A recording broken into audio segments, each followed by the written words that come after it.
Hello, everyone, and welcome back to another episode of Our Life. I'm Death by Pony, and without further ado, let's hop into this, shall we? All right. Let's see here. What are we gonna play today? I've done all these. Um, late shift, serendipity, voting. I won't lie. I maybe played these on my own, so I wanted to save this one to do firstly for you guys. The afternoon sun was shining in your bedroom window, comfortable warming the room.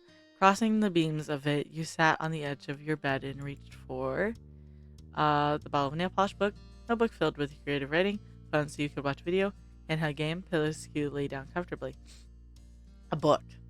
Your mouth curled into a sweet smile as you ran your index finger over the firm binding. Getting comfortable, you ended up curled up on your side. It wasn't long before you were sucked into the story.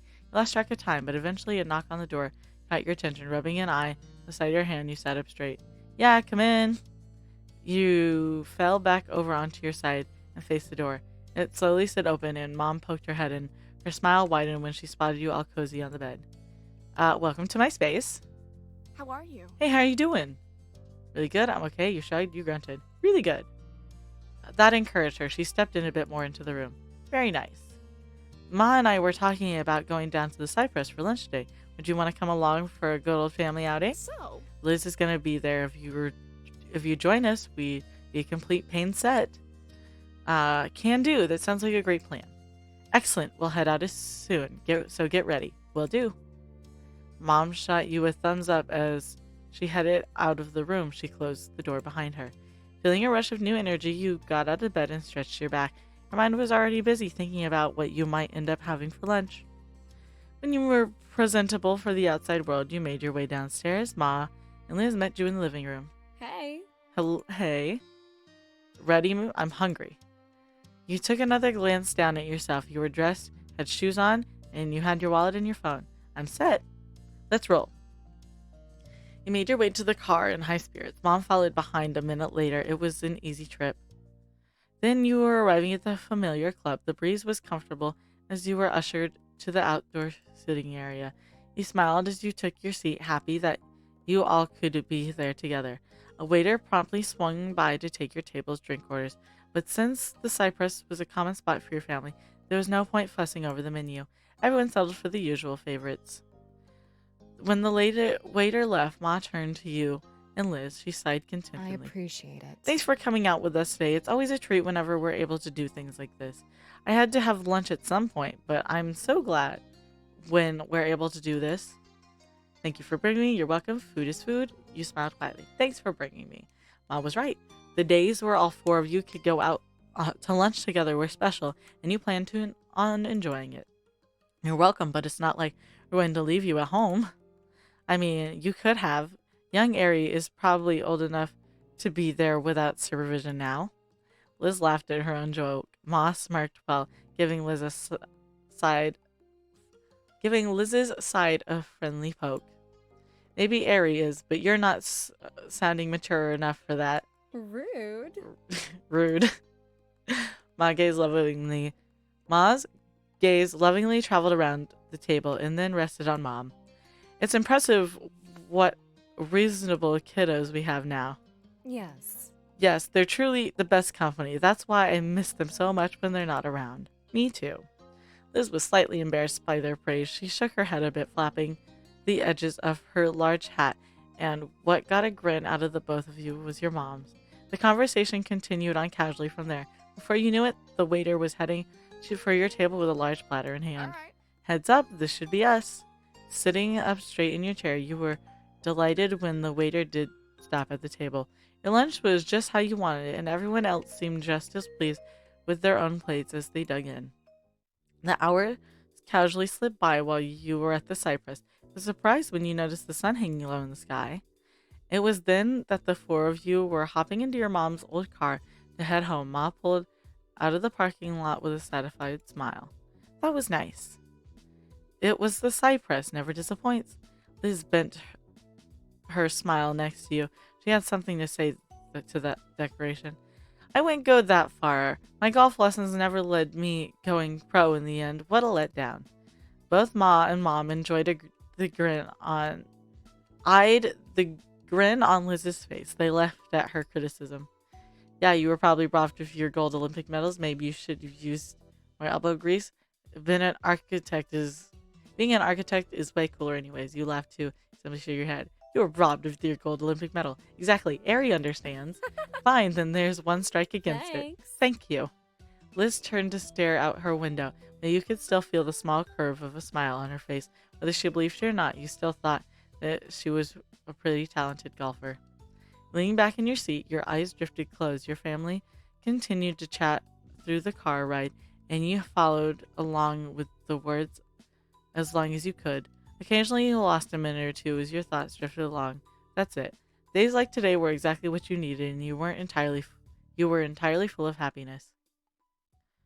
Oh, that was 5 minutes. I guess we're gonna do charity then.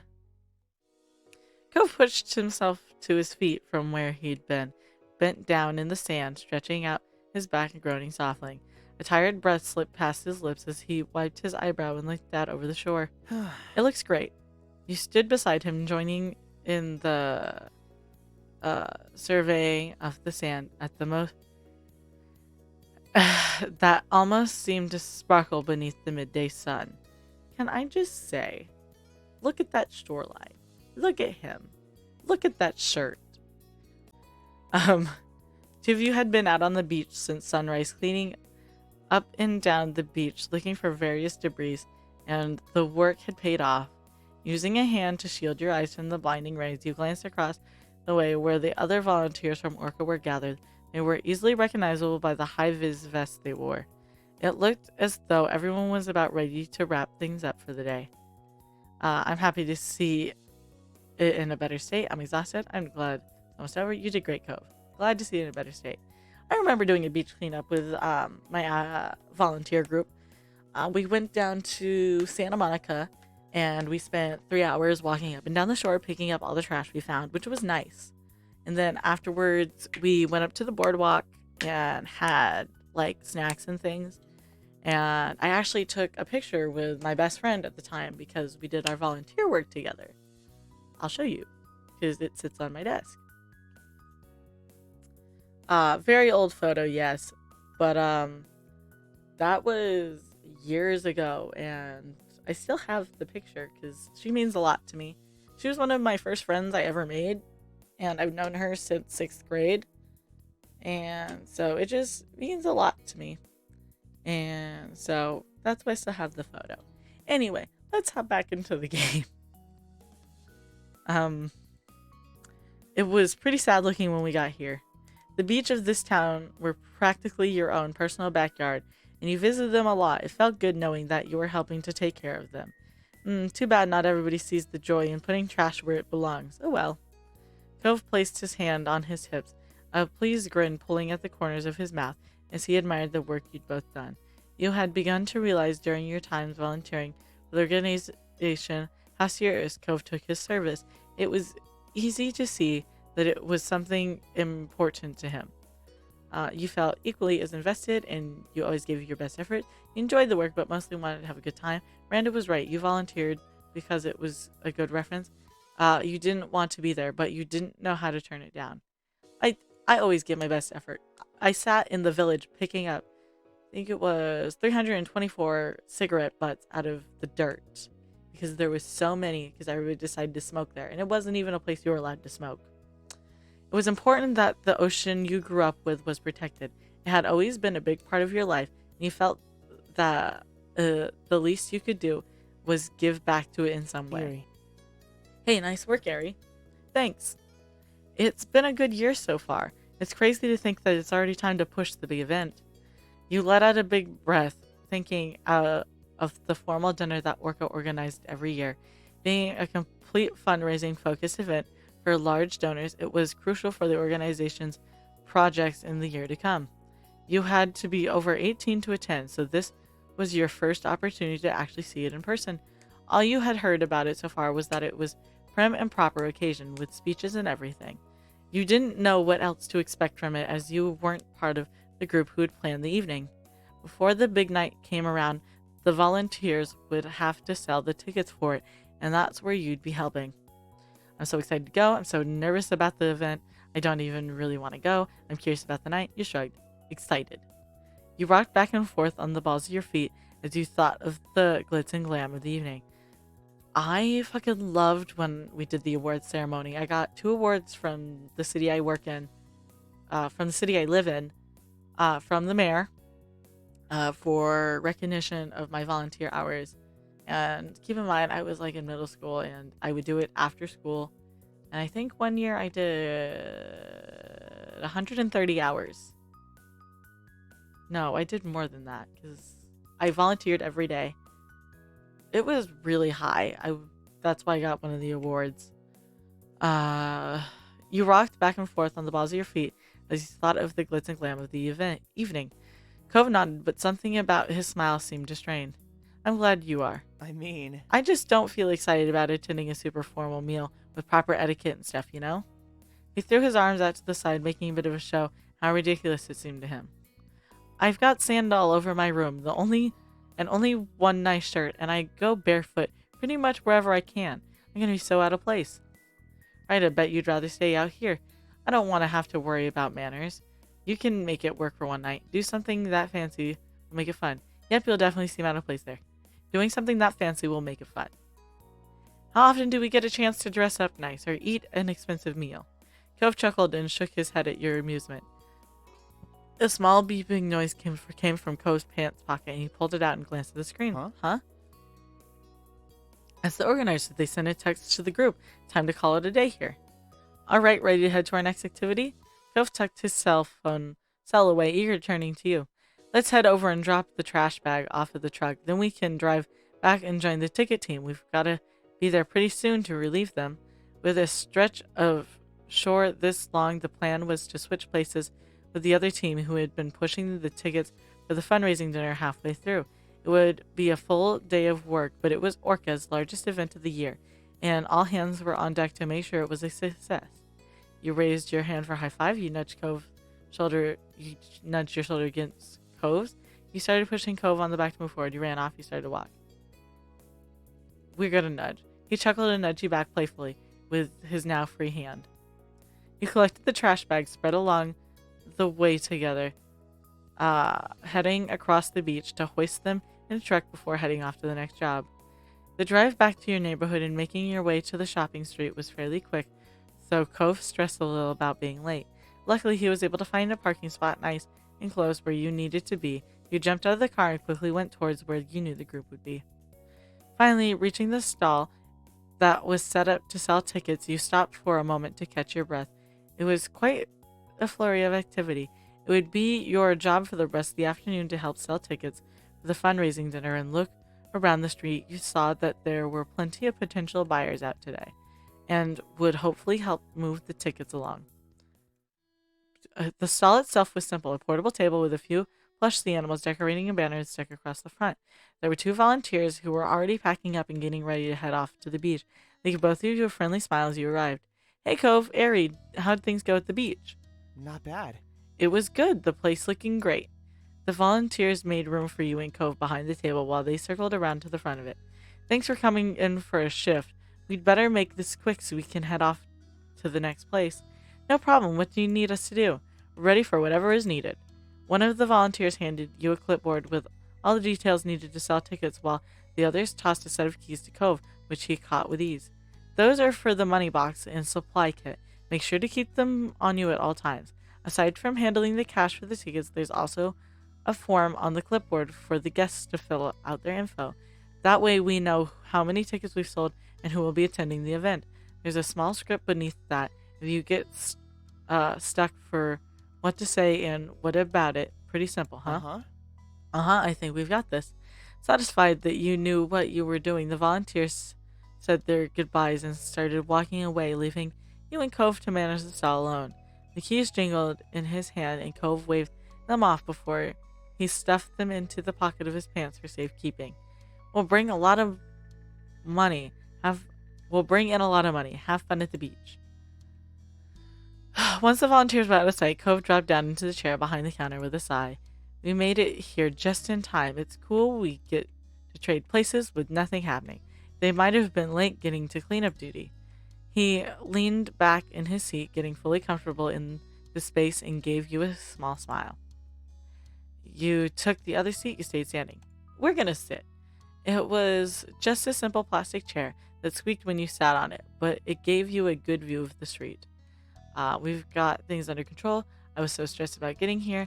Things could still go wrong. I'm glad this works lets us at least rest in one place. You rubbed your eyes tired. You returned to smile. We've got this under control. Look at how well we did with the beach cleanup. I'm sure will be a piece of cake. Ooh, buttons. Ugh. Cove grinned wider, his gaze pleased as he smiled at you. I like the way you think. Cove rummaged around the station a little, picking up a stuffed toy orca, holding it up in front of his face. You had to admit it was pretty cute with its big bulging eyes and oversized flippers. Setting it back down on top of the table, Cove moved to check out the rest of the stall, finding a cooler stashed beneath the table. He pulled it out and opened the lid, and you could see that it was filled with half-melted ice cubes and about half a dozen waters. Grabbing one of the plastic bottles, he unscrewed the cap and took a long drink. You watched as the condensation running along the side onto his fingers. So? Do you want one? And Ko set his water on his side of the table before pulling out another and holding it out toward you. Yes. Thanks. After opening it up, you took a drink and let out a satisfied sigh. You hadn't realized how thirsty you'd been, and it was always good to stay hydrated. The two of you got settled in easily, and you took the chance to look over the paperwork on the clipboard. Cove joined you, leaning in over your shoulder to get a better look. Seems like pretty standard stuff. He muttered, and you nodded quietly. It had general information about the event and the work you needed to do at the stall, as well as the amount of tickets sold thus far and the number remaining. Cove tapped his finger on the counter as he read quietly over the notes, muttering a few things now and then that you didn't fully hear. He seemed content to be there, and you were sure that the afternoon would pass by quickly. When he glanced out towards the crowd, he made a small sound. He followed his line of sight to see that a potential supporter was on their way over to the booth. You psyched yourself up. You were feeling anxious. It was time to do customer service. You tried to relax for a bit. This is going to be a pain. You quietly continued checking the papers. Yes, this could be your first ticket sale of the day. You had to give it your all and to make sure this event was a success. How are you doing today? Time passes. The two of you manned the stall, and as people approach your sales pitch, either have them asking for a ticket or two, or heading off and mumbling maybe next time. All in all, you managed to sell a decent amount of tickets, and you could tell that Cove was happy with the outcome. That afternoon drifted along. 6 p.m. arrived, time to pack everything up and head home for the evening. Your work with Orca was far from over, but right now, there was only time left to focus on one. The thing left to focus on, attending the actual event. The day continued on to its normal flow. Before long, the night of Orca fundraising dinner was upon you. It was early evening, and you were in your room getting ready as the minute ticked closer and closer towards the time you needed to leave. You wanted some privacy, so you had locked yourself away in your room. Liz was helping pick out an outfit. We're going to do things with Liz. You stood in front of her, considering different items while she sat on the edge of your bed, lips pursed tight. She had given a firm yes or no to each item you showed her, which had now reduced your options down to the small pile to choose from. The event had strict guidelines, and you wouldn't be let in unless you were dressed to code. That meant having to find a truly professional outfit, but one that you were also happy with. You were happy to have a chance to dress fancy. You wanted to be practical about it. You weren't happy to have to dress up.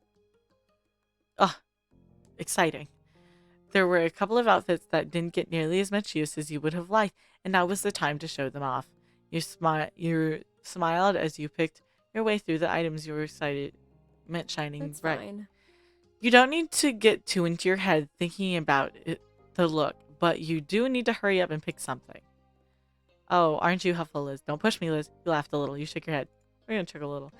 It really shouldn't be this difficult to pick something out. You just need to take the plunge and do it. Taking a deep breath to refocus yourself, you looked over the options one last time. It was time to decide on a quick outfit. Not a dress. Button-down shirt and pants. You chose a blouse and pants. You chose a button-down shirt and a skirt. You chose a blouse and a skirt. buttoned down in his shirt and pants. Liz nodded in approval, clapping her hands together, satisfied. Good. Finally, we're making some progress. Staying in the mirror, you quietly assessed your outfit. You thought about adding an accessory or two. You need a little something extra to finish it all off. Rummaging through the rest of your wardrobe, you picked out what you need to complete your outfit. I love a watch. I always wear one. Grabbing your watch from your bedside table, you fastened it around your wrist and quickly checked the time. It was almost time to go. We love a belt. You slipped a belt around your waist and fastened the buckle, nodding your affection and approval. Love a vest. It was formal event after all. You couldn't think of a better time to wear it. And a tie. Liz took the item from your hand. She helped tie it around your neck correctly. You stepped in front of the mirror. She was done, nodding for approval. That should be everything. That was everything. And with that, makeup, Liz, makeup, ready to go. I always have my sister-in-law do my makeup. Leaning up in front of the mirror again, you spoke over your shoulder. Do you think you could help me with some makeup for tonight? Absolutely. I'll show you everything I know. You're welcome for that. Thank you. With that, Liz really got into gear. She worked deftly to apply all the details without holding you up to go long, all while keeping you informed on what was happening to your face. Finally, you were dressed and it had all come together. Kof sent through a text saying he was heading to the car and would see you in a bit. When you looked at Liz again, she had a goofy smile pulling on her lips. You looked very nice, Ari. Thank you. You twisted around in your outfit, excited. I do look good, don't I? Now you're talking like our moms. You blushed slightly, a compliment. I do look good, don't I? You admired your reflection in the mirror, happy with the outfit you'd picked out. Liz wiped a pretend tear away with her finger, sniffing dramatically. Oh, precious Ari, you're really all grown up. It all happened in a blink of an eye when I wasn't even looking. She chuckled to herself, nudging you towards the door. All right, time to get downstairs. Your ocean conversation extravaganza awaits. You carefully headed down the stairs to the living room where your moms were waiting for your appearance. As you entered, they both stood from the couch and came over to you, smiling broadly. You look so wonderful, Ari. Nice. Very mature, too. I know, right? Tooting your own horn over there, I see. Ugh. I love getting dressed up for formal events, and my favorite thing to do after I get ready is I go down to my mom, and obviously I make her take pictures, and I talk with my mom about the event, and then I go. It's the ritual. They continue to coo and fuss over you until you manage to brush them off. Ma took Mom by the arm and held her close, the two of them admiring you proudly. You enjoyed the attention? Thank you, you sighed dramatically. I already got this from Liz. You wondered why they were making such a big deal. Thank you. It felt a little strange to have everyone's attention on you, but you liked it nonetheless. Liz smiled at you from where she stood, her expression soft. Ma came in to give you one last hug, and before you knew it, another pair of arms was wrapped around you. Then a third. Both Mom and Liz giggled as they hugged you tight. We hope you have so much fun tonight. Have fun. We won't wait up for you. Stay out as long as you need. You're old enough now. With a last wave goodbye, you left your family and approached the front door. It was time. I hope you enjoyed today's video, and if you did, remember to hit like and subscribe. That way YouTube brings you back to see more, because I'd love to have you back here, because, you know, I just do. Anyway, I won't take up any more of your time. I hope you have a good day, and I'll see you all next time. Bye-bye. Yeah.